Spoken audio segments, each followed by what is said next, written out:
J'ai plaqué mon chêne comme un saligot, mon copain le chêne, mon alter ego. On était du même bois, un peu rustique, un peu brut, dont on fait n'importe quoi, sauf naturellement les flûtes. J'ai maintenant des frênes, des arbres de Judée. Vous êtes-vous déjà questionné sur le début de votre vie? Vous êtes-vous déjà posé la question de savoir comment les choses avaient commencé pour vous?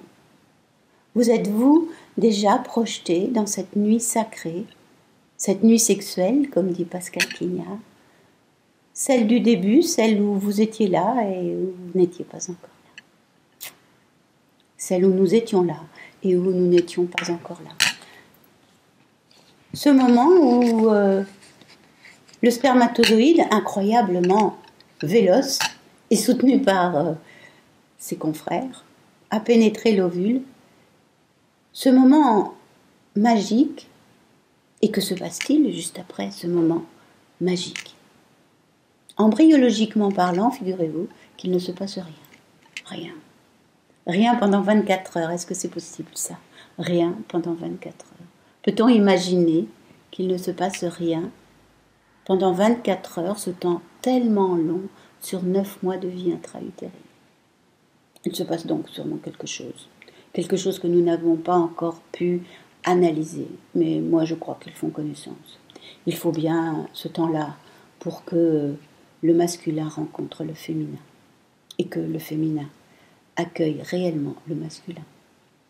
Alors c'est ce que nous allons explorer ensemble lors de ce symposium international de psychogénéalogie qui aura lieu à Lyon les 15, 16 et 17 mars 2024.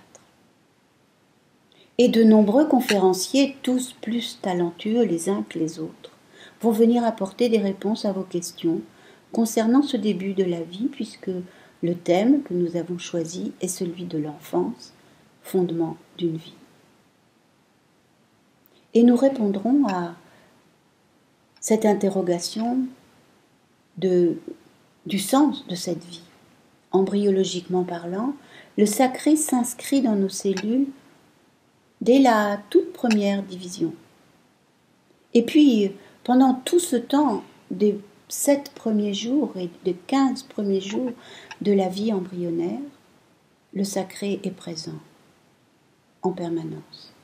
Et je suis persuadée que nos cellules s'en souviennent et que cette mémoire est à l'origine de cette nostalgie qui un jour nous fait prendre la route et nous mettre en chemin pour mieux comprendre le sens de notre propre incarnation et notre désir d'entrer en vie.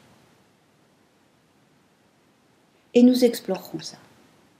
Et j'espère que ce symposium sera extrêmement joyeux, car il n'y a rien de plus puissant que la joie à l'initiative de la vie. Car il n'y a rien de plus joyeux que le désir d'entrer en vie.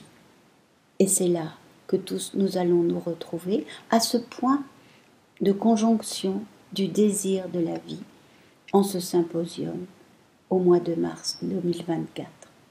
Nous vous y attendons nombreux, Monica, Dominique et moi, et nous espérons vous y faire un accueil extrêmement chaleureux. Alors à très bientôt. Mon mât de cocagne, auprès de mon arbre, je vivais heureux. J'aurais jamais dû m'éloigner de mon arbre, auprès de mon arbre, je vivais heureux. J'aurais jamais